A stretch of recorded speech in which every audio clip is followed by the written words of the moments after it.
তলোয়ারের জোরের চেয়ে কলমের জোর অনেক বেশি। কি বলে বুঝিয়ে যাবে।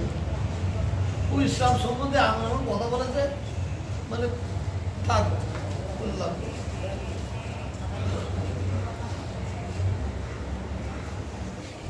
এই যে পশ্চিমবঙ্গের ধর্মের রাজনীতি দেখা যাচ্ছে, নানান রাজনৈতিক দল, এটা মানুষের, পশ্চিমবাংলার মানুষের জন্য লজ্জা।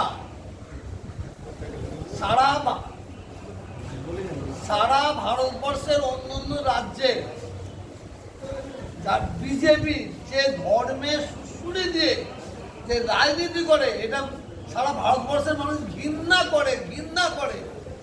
কিন্তু আমাদের বাংলায় ছিল না। বাংলায় বিজেপি কেউ ধর্মের সুশুরি দিয়ে রাজনীতি করছে, যার কারণে হিন্দু মুসলমান সবাই ঘৃণা করে। কিন্তু পশ্চিম বাংলায় এখন দেখা যাচ্ছে যেসব রাজনীতির দল আছে তারাও শুরু করে